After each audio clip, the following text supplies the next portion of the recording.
여러분, 그날 밤에 제가 길을 걷고 있었어요. 그때 누군가 나무 속에서 신음하는 소리를 들었죠. 그래서 저는 조심스럽게 다가가서 확인해 봤어요. 그런데 가시덤불 속에서 뭔가 보였어요. 사람의 머리만 있고 몸은 없었어요. 그냥 목에서부터 땅까지 늘어진 내장만 있었죠. 그게 가시에 걸려 있었는데 여러분도 집에 가고 싶지 않으세요? 그 장면을 본 사람들은 모두 도망쳤을 거예요. 아마 10명 중에 11명이 도망갔을 거예요. 더 이상 10명은 남지 않았을 거예요. 그런데 이상한 건 그날 한 무리의 남자들이 그냥 바라보고 있었어요. 도망도 가지 않고 말도 하지 않고 그 머리를 가시덤불 속에서 관찰하고 있었죠. 왜 그랬는지 궁금하시죠? 궁금하다면 제가 여러분께 이야기해 드릴게요. 안녕하세요, 여러분. 저는 이언입니다. 여러분께 공포 이야기를 전해드리는 채널 트로엠마 렌위언에 오신 것을 환영합니다. 그리고 여러분이 보내주신 이야기들에 감사드립니다. 이야기를 들을 때 더 재미있게 즐기시라고 작은 게임에 참여해보세요. 그리고 제 채널도 응원해주시면 좋겠어요. 이제 시작해볼까요? 이야기의 제목은 로인 앤 시아이 동베이입니다. 오늘의 이야기는 어떤 청취자의 이야기도 아니에요. 이건 태국의 전설적인 이야기입니다. 여러분도 들어보세요. 사람들이 전해준 이야기를 들으면 흥미롭거든요.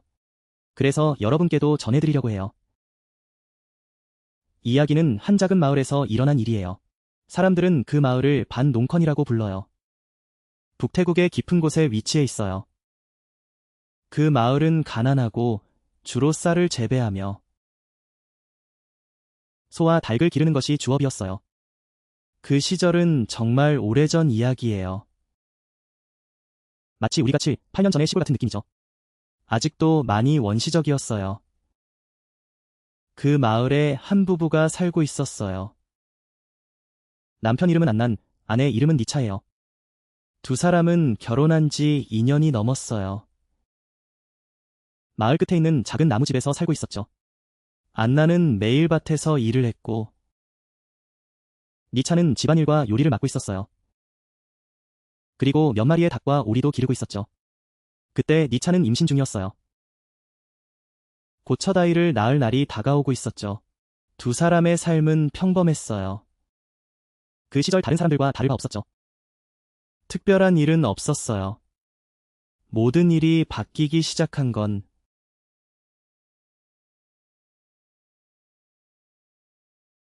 그날 아침 니차의 집에서 3칸 떨어진 곳에서 자신의 소가 죽어있는 걸 발견했어요. 소가 외양간에서 뻣뻣하게 누워 있었죠. 그날 아침 니차는 소에게 밥을 주러 갔어요. 가까이 가보니 소가 뻗어 있었어요. 몸은 굳어 있었고 눈은 휘둥그레져 있었죠. 그가 가까이 가서 보니 소의 몸은 쭈글쭈글했어요. 마치 공기가 빠진 풍선 같았죠. 피부는 마르고 쭈글쭈글해져 있었어요. 그러니까 그 아저씨가 말했어요. 세상에, 이 소가 어제까지도 건강했는데 지금 보니 누가 속을 빼앗아간 것 같아요. 정말 이상하죠? 아저씨가 뒤집어보며 상처가 있는지 확인했어요. 그런데 목에만 작은 구멍이 보였어요. 정말 작았어요. 손톱만큼. 그런데 소의 몸에는 피가 하나도 없었어요. 여러분, 아시나요? 이 소가 이렇게 큰데 피가 적을 리가 없잖아요. 그런데 완전히 다 빠져버렸어요. 구멍 하나 남기고. 신기하죠? 소가 이렇게 이상하게 죽었다는 소문이 돌았어요. 정말 빠르게. 모두가 모여서 확인하러 갔어요. 주변 사람들이 구경하고 있었죠. 누구도 이유를 이해하지 못했어요. 한 노인이 내려왔어요. 사람들이 아저씨라고 부르는 분이었어요. 하얀 머리카락을 가진. 그분은 어릴 때부터 이 마을에 살았어요. 그분이 한참을 바라보다가 말했어요. 이런 죽음은 익숙한 것 같아. 내가 어릴 적에도 조상님들이 똑같이 이야기했어. 소가 말라 죽었다고. 빨리 없어졌다고. 그런데 범인을 잡은 사람이 없었어요. 젊은이들이 그 아저씨의 말을 듣고 그분이 그렇게 말하니까 웃었어요. 농담 같다고. 아저씨, 아저씨. 아마 병으로 죽은 거겠지. 어떻게 소의 피를 다 빨아먹을 수 있겠어. 그분도 별로 신경 쓰지 않았어요. 그냥 고개를 저으며 가버렸어요. 그런데 그분이 가면서 무슨 말을 했는지 아무도 잘 들리지 않았어요. 모두가 소가 병에 걸려 죽은 거라고 생각했어요. 아무도 예상하지 못했죠. 이건 단지 무서운 이야기의 시작일 뿐이에요. 다음 날, 삼투리 아줌마 집에서도 닭이 한 마리 없어졌어요. 똑같은 방식으로. 시체는 말라버렸고 피가 다 빠져버렸어요. 그 후에도 계속 몇 일이 지나면서 이 집 저 집에서 닭, 오리, 돼지, 개 모두 없어졌어요. 마을 사람들은 정말 불안해하기 시작했어요. 밤에 아무도 밖에 나가기를 두려워했어요. 모두 창문을 닫고 지냈죠. 3일 후, 몇몇 남자들이 아침에 모여서 소를 지키기로 했어요. 소가 있는 우리. 슬프게도 뭔가가 들어와서 소를 해칠까 봐요. 무조건 잡아야 해요. 그들은 번갈아 가며 지켰어요. 밤새 지키고 있었죠. 주위가 환하게 보이도록 불을 밝혔어요. 하지만 그날 밤은 조용했어요. 아무 일도 일어나지 않았어요. 근데 경비가 끝나자마자 그들은 집에 가서 잠깐 쉬었어요. 그러다 소무트리 집에서 소식이 들려왔어요. 소무트리 집의 암돼지가 또 똑같이 죽었어요. 그 집은 소를 지키는 우리에서 몇백 미터 떨어져 있어요. 근처에 아무도 없었어요. 사람들이 놀라서 이 사건의 범인은 평범한 짐승이 아니라고 생각했어요. 뭔가 특별한 존재인 것 같았어요. 그건 아무도 모르게 잘 피해 다니는 존재였어요. 사람이 없는 곳을 잘 골라서 그렇게 행동했어요. 하룻밤도 아니었어요.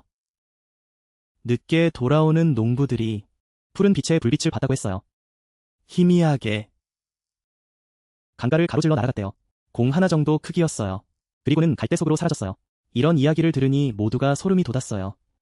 하지만 아무도 밤에 뭘 보았다고 확신하지 못했어요. 그저 무서운 일이 있었던 것 같아요. 그 사건 이후로 모두가 불안했어요. 3일 동안 마을 사람들은 아기 소를 밖에 내보내는 것도 두려워했어요. 마을에서 가장 큰 사람은 가축이 계속 죽는 이야기를 듣고 농작물에 영향을 줄까봐 걱정했어요. 그래서 사람을 보내서 유명한 사냥꾼을 초대했어요. 그가 무엇이 문제인지 알아보려고요. 그게 도대체 어떤 존재인지. 그 사냥꾼은 정말 유명한 사람이었어요. 그는 모든 곳을 돌아다니며 가축이 죽은 곳을 조사했어요. 일주일 내내 지켰어요. 결과는 아무것도 발견하지 못했어요. 하지만 가축은 계속 죽었어요. 며칠마다 한 마리씩 죽었죠. 사냥꾼은 고개를 저으며 말했어요. 저는 평생 일해왔어요. 며칠마다 한 마리씩 죽어갔어요. 기름장수 아저씨가 고개를 저으며 말했어요. 저는 평생 일을 해왔거든요. 이런 건 처음 봐. 온 동네가 시끌벅적해. 이건 저런 것들이 다 끌고 다녀. 난 이제 포기했어. 이 사건은 더 이상 맡고 싶지 않아.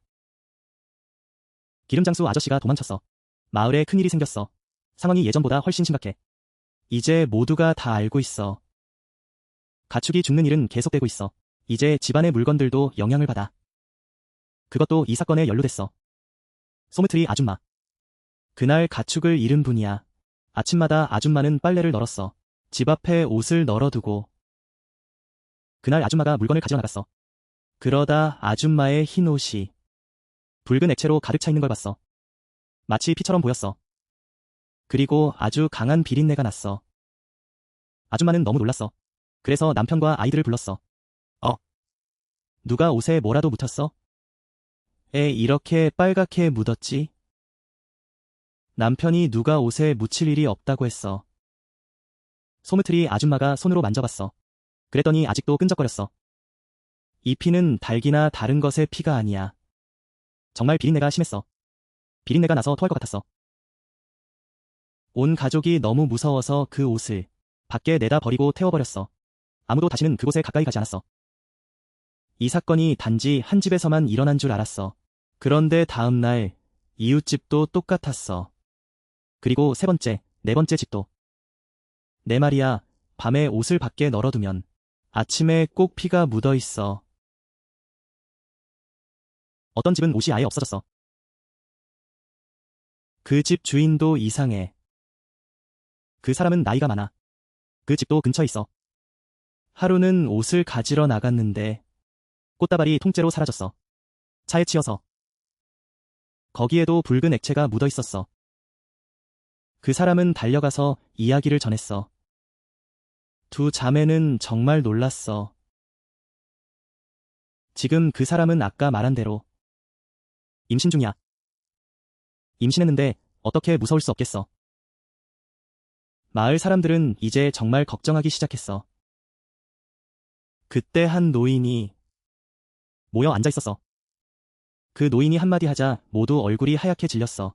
이건 뭔가 있어. 입에 묻은 게 옷에 묻은 거야. 예전에 이런 이야기를 들은 사람은 알겠지. 그런 것들이 밤에 돌아다니며 사냥해. 사냥하고 나서 입에 피가 묻으면 그걸로 얼굴을 닦는다고 하더라. 할머니가 그렇게 말씀하시니 예전 청년들은 웃었지만 이제는 조용해졌어. 아무도 그 남자를 건드리지 못해. 마을 사람들은 모여서 이야기를 나눴어. 누군가는 이사 가자고 제안했고 또 누군가는 무당을 찾아야 한다고 했어. 그냥 방치하면 누가 지켜보겠어. 마을의 한 노인이 다시 언급했어. 그분이 말하길 옛날에 다른 마을도 그랬다고. 어떤 무당이 도와줘서 그때 상황이 나아졌대. 아니면 그 무당을 초대해보자고. 그렇게 이야기하니 사람들도 생각하기 시작했어. 그 사건이 계속되면 그 무당을 초대해 정리해야겠다고. 그 면에서 장사하는 사람. Barney, 미안해. 이 이름은 발음하기 어려워. 그 면에서 장사하는 사람. 그 이름이 계속 머릿속에 맴돌아. 필요할 때를 기다리고 있어. 그 이야기를 들은 형도 걱정했어. 형이 돌아와서 NHI에게 말했지. 너도 알다시피 매일 밤집 안으로 물건을 가져와야 해. 밖에 두지 말고. 사람들이 너무 무서워하니까. 형도 많이 겁이 나더라. 그때 NHI는 이미 배가 불러서 천천히 움직였어. 남편의 말을 듣고도 무섭긴 했지만 그래도 집 안에 있으면 괜찮겠지. 몇몇 사람들은 모여서 밤을 지키기로 했어. 교대로 돌아가며 순찰했지. 첫 번째 밤, 경비를 서는 날이었어. 형의 그룹은 2명과 함께 어떤 집 앞을 지나가고 있었어. 갑자기 뭔가 끌리는 소리가 들렸어. 마치 무언가 무겁게 땅에서 끌리는 듯한 소리였어. 세 사람은 멈춰서 기름 램프를 켜고 주위를 살폈지만 아무것도 보이지 않았어. 그저 곤충 소리만 들렸지. 하지만 그 비린내는 바람에 계속 퍼졌어. 형은 모두에게 이야기를 전했지만 그때 그의 손은 떨리고 있었어. 등불과 기름 등. 나가도 아무것도 보이지 않았어. 오직 벌레 소리만 들렸지. 하지만 그 비린내는 바람 속에 가득했어. 아저씨가 가서 모두에게 이야기했는데 그때는 그의 목소리도 떨리고 있었어. 아저씨가 말했어. 그때는 정말 잘 들렸다고. 그게 뭔가가 쓱 지나가더라. 정말 소름 끼쳤어. 나는 기름 램프를 들고 있었고 그때 소리가 정말 컸어. 아무것도 없었어. 그날 이후로 밤을 지키는 사람들은 항상 함께 있어야 했어. 밤에 나가면 서로 떨어지지 않으려고 했지. 그날 밤은 정말 무거웠어. 모두가 두려워서 주변에 뭐가 있는지 몰랐어. 그리고 그 밤. 나중에 NHI 아버지가 이야기할 때도 여전히 무서웠어.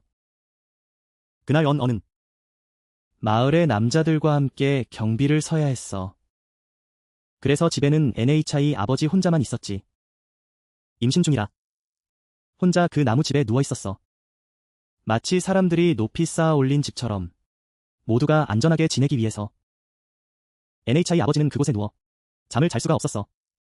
배가 무거워서 누워있기 힘들었고 마음속에서도 불안한 느낌이 계속 들었어. 자정이 지나고 밖에서 소리가 들리기 시작했어.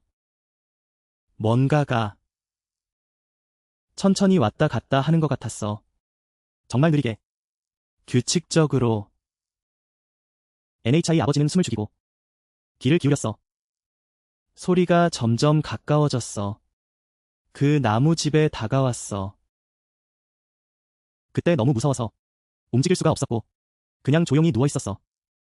눈은 집의 천장을 바라보며 틈새를 통해 밖을 보았어.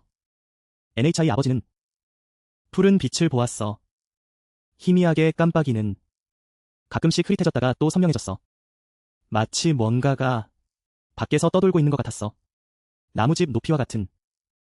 NHI 아버지의 집은 나무집이었고 땅에서 한 뼘 정도 높았어. 낮지 않았어. 그때 나는 역겨운 냄새가 집 안으로 코로 들어오고 숨이 막힐 정도였어. NHI 아버지는 나중에 이야기했어. 마치 뭔가에 쫓기는 느낌이었다고. 그게 계속 쳐다보고 있었고 창문 너머로 살짝 보였어. 그가 무슨 말을 했는지 잘 기억이 안 나. 그녀의 모습은 정말 애달파 보였어. 전혀 평범하지 않았어. 여자는 배를 감싸 안고 눈물이 언제 흘렀는지 모르게 흘렀어. 그저 여러 가지를 기도했지. 그 끌리는 소리. 계속 집 주위를 맴돌았어.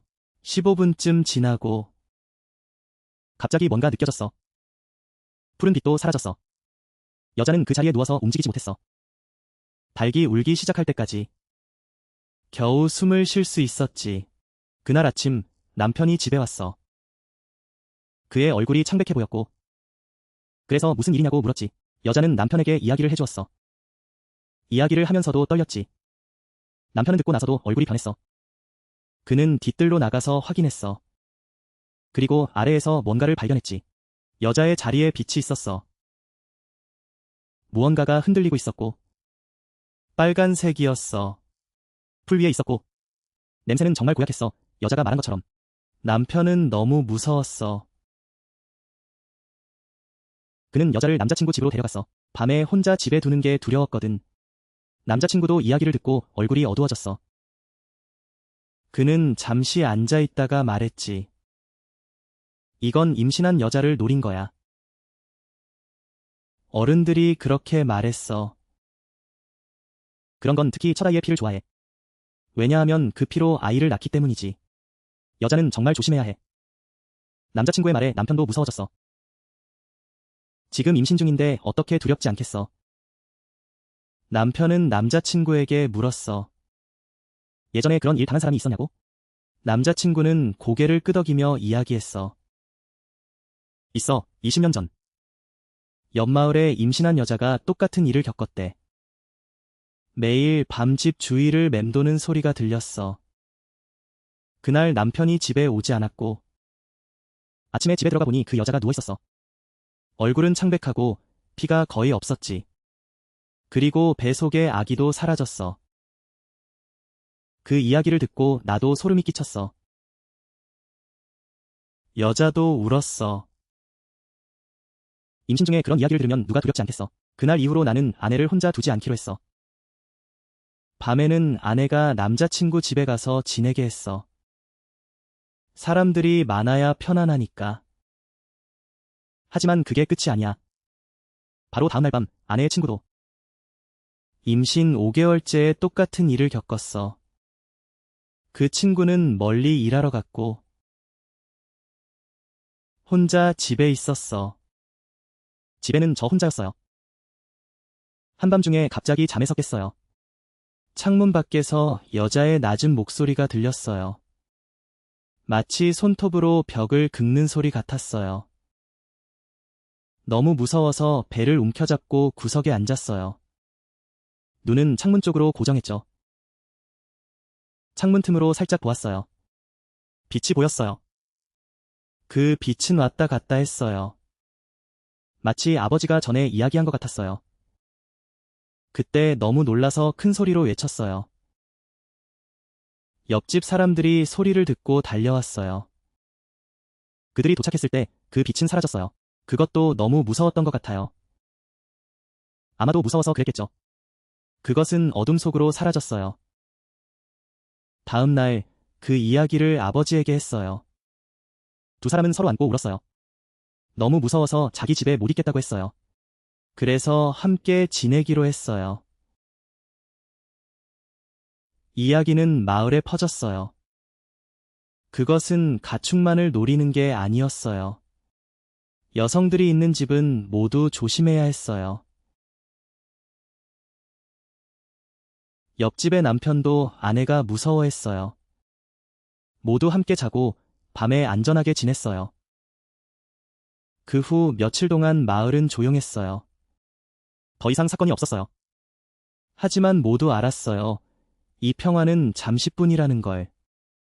왜냐하면 그 불길한 존재는 여전히 어딘가에 있었어요. 아직 아무도 찾지 못했어요. 그동안 좋은 무당을 찾으려고 했어요. 마을 사람들은 서로를 보호하기 위한 방법을 전했어요. 누군가는 가시가 있는 가지를 가져왔어요. 가시로 집과 창문 주위를 둘렀어요. 그것이 그 존재를 두렵게 만든다고 했어요. 그것은 가까이 오지 못했어요. 여성들이 있는 집은 모두 그렇게 했어요. 가시로 집을 둘러싸기 시작했어요.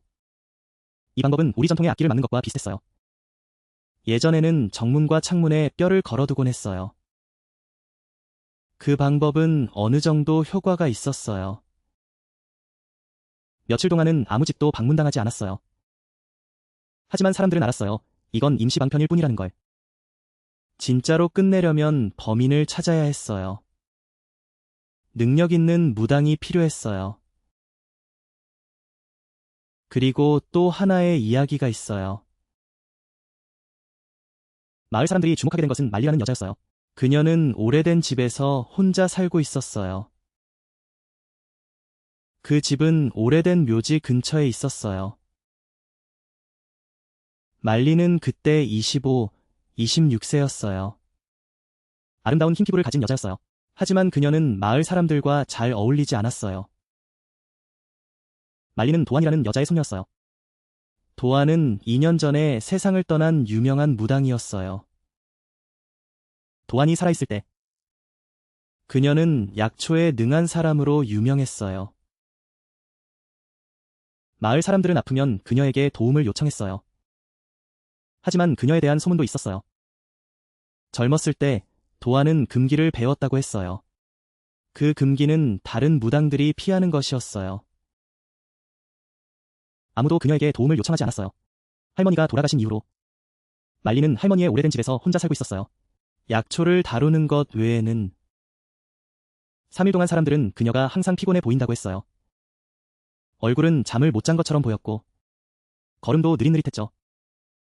이웃들이 그녀를 초대했지만 말리는 그 집에서 파티를 도와주러 갔어요. 계속 문을 두드렸지만 대답이 없었어요. 정오가 되어서야 그녀가 얼굴을 내밀었고 얼굴은 피곤해 보였어요. 소물이 할머니는 그때 말리가 밤에 집을 나가는 걸 자주 봤다고 했어요. 아침에야 일어나는 걸. 그런데 그녀는 조용히 다녔고 옷은 더럽혀져 있었죠. 미크 할머니는 그 이야기를 다른 사람들에게 전했어요. 누군가는 이렇게 말했죠. 야, 요즘 말리가 이상해. 그녀가 밤마다 어디로 사라지는지 모르겠어. 아침이 되어야 겨우 나타나. 그녀의 얼굴은 피곤해 보였고 마치 밤새 일한 것 같았어요. 그 이야기는 여기저기로 퍼져서 마을의 남자에게까지 전해졌어요. 그는 잠시 생각에 잠겼고 예전 일을 떠올렸어요. 그리고 그는 마을 사람들에게 말했죠. 도안 할머니는 예전에 금기를 배웠다고. 이건 마을 모두가 아는 이야기인데 아무도 입 밖에 내지 않으려 했어요. 그 금기는 잘못 배우면 혹은 피가 보복하지 않으면 다음 세대에 전해진다고 하더군요. 말리는 그녀의 할머니의 외손녀였어요. 나는 그가 그 말을 완전히 하지 않을까 걱정했어요. 그는 끝까지 말하지 않았죠. 하지만 모두가 그가 하고 싶었던 말을 이해했어요. 사람들은 모여서 수다를 떨었죠. 어떤 사람은 믿었고 어떤 사람은 그 노인이 나이가 들어서 헛소리한다고 했어요. 그 아이를 불쌍히 여기지 말라고. 여자들은 아래에서 소란스러워했어요. 아무도 제대로 볼 수 없었죠. 몇몇 이웃들이 말리의 집으로 가서 진실을 확인하려 했어요. 소물이 할머니가 앞장서고 다른 두 분과 함께 문을 세게 두드렸어요. 말리가 나와서 문을 열었고 얼굴은 창백했어요. 목소리는 갈라져 있었죠. 무슨 일이냐고 물었어요. 소물이 할머니는 주저하지 않았어요. 그녀는 바로 말했죠. 말리야, 요즘 밤마다 어디를 다니는 거야? 이웃들이 많이 걱정하고 있어. 우리에게 솔직하게 말해줘. 말리는 그런 질문을 듣고 얼굴이 변했어요. 말리가 그런 질문을 듣자 얼굴이 변했어요. 타이 중간에 창문이 열려 있었어요. 그때 그 소리가 멀어졌어요. 그때 사람들이 말했어요. 애야, 너 잠을 잘못 자. 너는 바람도 없이 나가곤 해. 뭐가 그리 궁금해서 물어보는 거야. 그룹의 사람들은 믿지 않았어요. 몇 가지 질문을 더 했어요. 말리가 갑자기 얼굴이 어두워졌어요. 문을 닫고 나서 더 이상 한마디도 하지 않았어요. 사람들이 밖에서 서로 쳐다봤어요. 조용히 돌아갔어요. 하지만 속으로는 모두 의심이 더 커졌어요. 그날 밤에 몇몇 사람들이 말리를 봤어요. 짐을 싸고 있는 모습을 작은 보따리처럼 보였어요. 한밤중에 마을을 떠나려 했어요. 하지만 그 녀석들이 발견했어요. 제때 알아챘어요. 그때 그녀의 얼굴은 하얗게 질렸어요. 몇몇 사람들이 말했어요. 그래서 나는 고향에 친척 보러 가는 거야. 뭐가 그리 궁금하다고? 하지만 그때 길은 한산했어요. 혼자서. 누가 알겠어요. 그녀가 거짓말을 했는지. 그 젊은이들이 가게 두지 않았어요. 그들은 말리를 다시 마을로 데려갔어요. 그를 마을의 장로에게 넘겼어요. 모든 일이 명확해질 때까지 기다리라고. 그때부터 말리는 감시를 받았어요. 더 심해졌어요. 매일 밤 누군가 그녀의 집 주변을 지켰어요. 너 그 이야기를 들었어? 마음이 복잡했어요. 그래서 나는 NHI 아버지에게 말했어요. 말리 집에 자주 갔었어요. 그녀는 참 착해 보였어요. 말도 조용히 했고 전혀 의심스러운 게 없었어요. 하지만 최근에 끔찍한 밤 이후 나는 더 이상 확신할 수 없었어요. 그래서 운미 선생님을 찾기로 결심했어요. 그 선생님에 대한 이야기는 이미 들었어요. 나는 NHI 아버지에게 의심스러운 이야기를 했어요. NHI 아버지는 듣고 나서 긴장했어요. 왜냐하면 그녀와 말리가 예전에 대화했었거든요. 어떤 날 말리가 NHI 아버지에게 약초를 주기도 했어요. 그때 NHI 아버지는 생각에 잠겨서 남편에게 말했어요. 말리가 이렇게 착한데 어떻게. 하지만 다시 생각해보니 요즘 이상한 일이 많았어요. 그녀의 얼굴은 항상 피곤해 보였어요. 나는 손을 꼭 잡고 조심스럽게 준비한 후에야 출발했어요. 운미 선생님 집까지 가는 길은 멀었어요. 나는 아버지와 함께 걸어서 먼 길을 갔어요. 아빠와 함께 걸어가면 먼 길이지만 도착할 수 있어요. 라수르가 있는 집은 숲속에 있어요. 산이 몇 개 있어요. 마당에는 이상한 글자가 새겨진 나무 조각들이 있어요. 주변에는 다양한 부적이 걸려 있어요. 선생님도 그걸 알고 계셨어요. 그분은 두 사람을 쳐다보더니 말씀하셨어요. 두 마리의 새가 농사에 익숙해져서 왔대요. 마을에 그런 일이 있었어요. 형과 아저씨는 선생님 말씀을 잘 들어야 해요. 더군다나 그분은 이미 알고 계셨어요. 그래서 어떻게 아셨냐고 물어봤어요. 그때 선생님이 집에서 나왔어요. 그분이 손가락으로 가리키며 말씀하셨어요. 그 비린내가 멀리서도 느껴진다고. 사람들이 멀리서도 알 수 있어요. 그리고 이번에는 최근에 소문을 들었어요. 괜찮아요.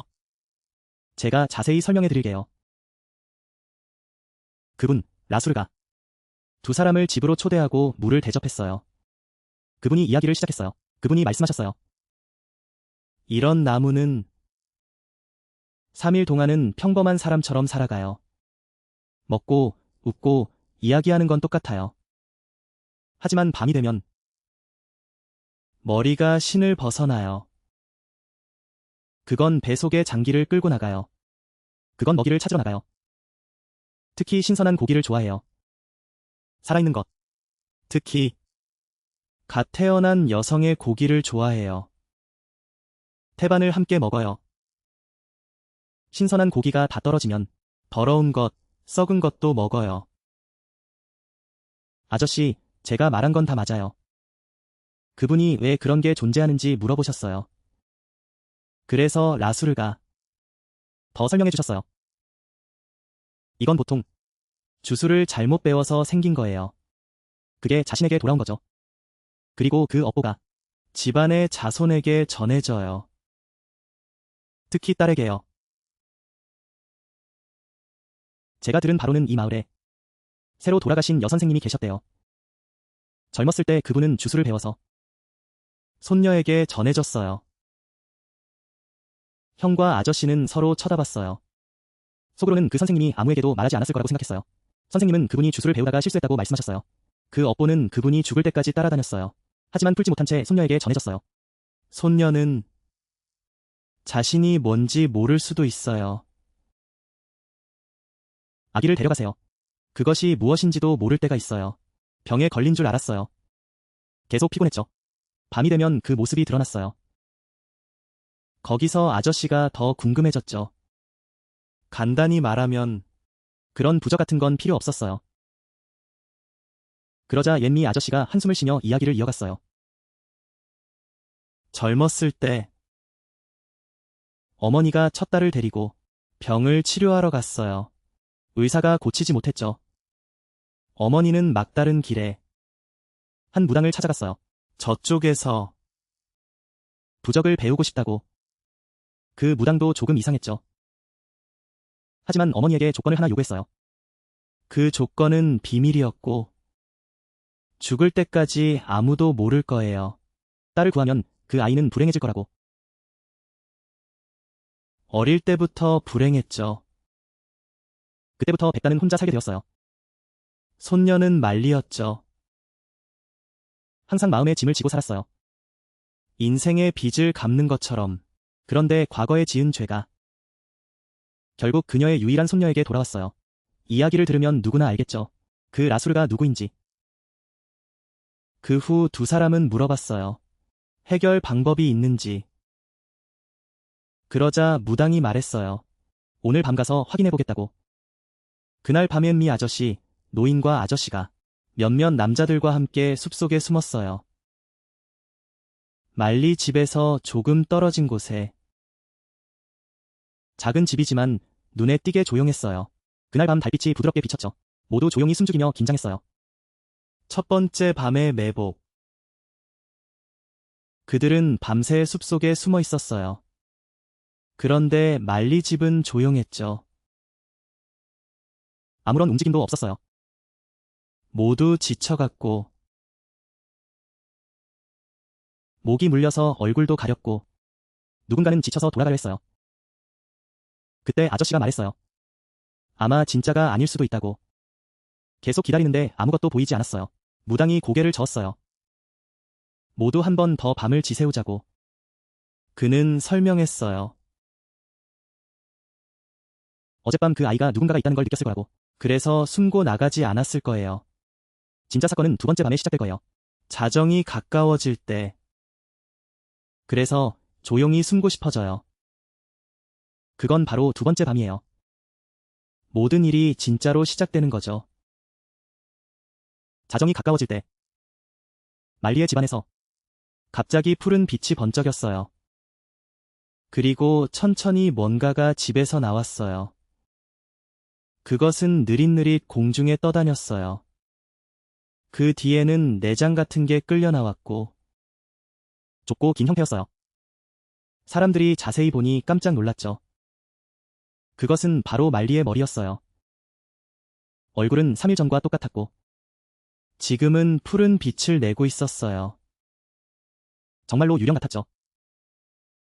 주인공은 떨리는 손으로 그것을 쳐다봤고 그는 말을 더듬었어요. 소리 지르려다가 배가 막혔죠. 그저 말을 더듬었어요. 아파, 아파. 정말 아파. 이거 진짜 이상해. 머리가 공중에서 흔들리며 나타났어요. 마치 무언가를 찾고 있는 듯했죠. 그리고 천천히 몸을 일으켰어요. NHI 차가 임시로 있는 곳에서 본 미가 모두 조용히 하라고 신호를 보냈어요. 그는 많이 떨고 있었죠. 머리가 가까이 날아왔어요. 그것은 이리저리 흔들렸어요. 코는 마치 냄새를 맡고 있는 것 같았고 눈은 붉게 빛났어요. 그것은 문틈으로 쳐다봤어요. 가까이 서 있던 사람은 숨이 막혔어요. 심장은 두근거렸죠. 너무 무서워서 손발이 떨렸어요. 본 미가 그때 신호를 보냈어요. 그는 말했죠. 그것이 소리 내지 않게 하라고. 이제 나를 따라와서 그것의 신체를 찾아야 해. 빨리. 그는 모두를 데리고 말리의 집 뒤로 갔어요. 작은 공간이 있는 곳이었죠. 그는 문 앞에 서 있었어요. 손에는 쌀 한 줌을 들고 있었고. 그게 뭐지? 그는 주술을 외웠어요. 문을 열고 들어갔죠. 안에는 마른 장작 사이에 말리의 몸이 가만히 앉아 있었어요. 머리가 없고 두 팔은 늘어져 있었죠. 가슴은 아직도 가벼운 숨을 쉬고 있었어요. 그 장면을 본 사람들은 모두 소름이 끼쳤어요. 비록 선생님이 미리 경고했지만 주인공은 손을 떨고 있었어요. 그는 손전등을 떨어뜨릴 뻔했죠. 선생님은 말했어요. 지금은 그 몸에 손대지 마. 가만히 두어. 너희는 최대한 많은 가시를 찾아. 많을수록 좋아. 이 몸 주위에 둘러싸라고. 틈이 없게 해. 남자들이 나눠서 뛰어가서 가시를 찾기 시작했어요. 가시가 그 주변에 널려 있었죠. 아이고, 가시 찾고 나니 손발이 다 긁혔어요. 가시가 얼마나 아픈지. 해야죠. 그래서 한 보따리씩 안고 갔어요. 그들은 가시를 엮어서 시체 주위에 감았어요. 영혼이 하늘에 떠 있었죠. 가시가 사방으로 튀어나왔어요. 틈 하나 없이 완벽하게 감쌌죠. 선생님은 밖에 서 계셨어요. 그분이 돌아서서 모두에게 말했어요. 이제 여기서 숨어 있자. 잠시 후에 머리가 날아올 거야. 몸이 가시에 찔려서 이리저리 돌아다녔어요. 그게 감겨서 들어가려고 했죠. 거북이처럼 느릿느릿 움직였어요. 가시가 튀어나오면 끝장이에요. 해가 뜨기 전에 빠져나갈 방법이 없어요. 모두 숨어 있었어요. 몇 개의 나무 뒤에서. 모두 모여 있었죠. 그들은 조용히 기다렸고 긴장감이 감돌았어요. 잠시 후 바람이 살랑살랑 불었어요. 그리고 머리가 나타나서 날아왔어요. 빠르게 날아가서 한쪽을 비추었죠. 주위를 빙글빙글 돌았어요. 그리고 가시가 몸을 감고 있다는 걸 발견했어요. 머리가 이상한 소리를 내기 시작했어요. 이리저리 흔들리며 뭔가를 찾는 듯 했어요. 직진했어요. 그리고 가시 사이의 틈으로 기어가려고 했죠. 하지만 목 아래의 가시가 더 깊이 들어갔어요. 더 힘을 주면 줄어들었어요. 더욱 심하게 감겼죠. 어느 순간 두 가시 사이에 작은 틈을 찾았어요. 머리를 겨우 넘기려고 했죠. 조금만 더 하면 통과할 수 있었어요. 남자들이 그걸 보고 너무 놀랐어요. 조용히 있으라는 말은 잊어버렸죠. 그들은 뛰어나가서 도와주었어요. 더 많은 가시를 그곳에 덧붙였어요. 머리가 다시 막혔어요. 그 소리가 나더니 급히 움직였어요. 힘을 주며 마치 물고기가 잡힌 듯 했어요. 그때의 광경은 정말 끔찍했어요. 머리가 계속 흔들리고 있었어요. 가시에 찔린 피가 흘렀어요. 피가 떨어졌죠. 그리고 그 소리는 점점 더 비참해졌어요. 힘을 다해 흔들었어요. 날아올랐어요. 떨어졌어요. 그렇게 1시간 동안 가시에 찔리며 힘을 썼어요. 모두 그 장면을 지켜봤어요. 무서웠어요. 밤새도록 잠을 못 잤어요. 그 장면을 견디지 못한 사람이 있었어요. 돌아서서 보지 못했어요. 어떤 사람은 손발이 떨려서 제대로 움직이지 못했어요. 즉시 도망쳐야 했죠. 운마이 선생님은 밖에 서서 상황을 지켜보셨어요. 그 남자는 뭔가를 쳐다보고 있었어요. 그의 시선은 가시덤불 쪽으로 고정되어 있었죠. 그리고 다른 사람은 그 머리를 보았어요. 점점 더 미쳐가고 있었죠. 그게 가시덤불을 뚫고 나올까 봐 무서웠어요. 그는 큰 소리로 말했죠. 선생님, 만약 그게 빠져나오면 어떻게 하죠? 선생님은 고개를 저었어요. 그건 절대 빠져나올 수 없어. 그가 그렇게 말했어요. 조금만 더 기다려봐. 곧 밝아질 거야. 동쪽 하늘이 이제 붉게 물들고 있었어요. 머리는 여전히 가시덤불에 갇혀 있었죠. 점점 힘이 빠지고 있었어요. 빛이 점점 약해지고 있었죠. 그 머리 위의 푸른 빛도 함께 사라지고 있었어요. 모두가 지켜보며 아무도 움직이지 못했어요. 그저 기다릴 수밖에 없었죠. 어느 순간 그 머리가 멈췄어요. 붉은 눈빛이 갑자기 누그러졌죠. 그것은 가까이 숨어있는 안나를 바라봤어요. 안나는 나중에 다시 말했어요. 선생님, 그때 저는 그 눈에서 뭔가를 봤어요. 평소에 말리의 차가운 얼굴이 떠올랐어요. 마치 무언가를 간절히 바라는 듯했죠. 그리고 그 빛은 사라졌어요. 선생님은 안나를 보고 놀라서 말했죠. 너무 작아 보인다. 이런 상황에서는 단호해야 해. 그게 계속 존재하면 언젠가 누군가 위험해질 거야. 이제 하늘이 밝아지고 있었어요. 머리가 마지막으로 빛을 발했어요. 정말 밝았죠. 그러다 갑자기 연기가 나기 시작했어요. 그건 단지 잠깐의 일이었죠. 머리와 함께 가시덤불이 타고 있었어요. 모두가 타버렸죠. 그것은 땅에 떨어졌어요. 가시덤불 속에 무기력하게 누워 있었죠. 모든 것이 끝났어요. 마지막 순간 말리의 몸도 숨을 멈췄어요. 그것은 땅에 쓰러졌죠. 정말 슬펐어요. 사람들은 한동안 얼어붙어 있다가 가까이 다가갔어요. 눈앞의 광경은 모두를 오싹하게 만들었죠. 선생님은 몸을 굽혔어요. 손을 모으고 잠시 기도를 했죠. 그리고 일어나서 말했어요. 끝났어. 이제 마을은 평화로워질 거야. 더 이상 누군가 다치지 않을 거야. 마을 사람들이 모여들었어요. 모두가 두려움과 슬픔을 느꼈죠. 나이든 여성들은 눈물을 흘리며 향을 피우고 말리를 위해 기도했어요. 남자도 그곳에 서서 슬퍼했어요. 그는 사람들에게 말했죠. 그 아이도 원하지 않았을 거야. 그녀의 운명이 이렇게 된 거야. 지금은 그 아이가 짊어지고 있어. 정말 불쌍하죠.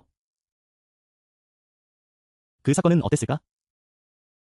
마을 사람들은 그 신기한 물건들을 모아 아직도 집에 남아있어. 그걸 다 꺼내서 흘려보냈지.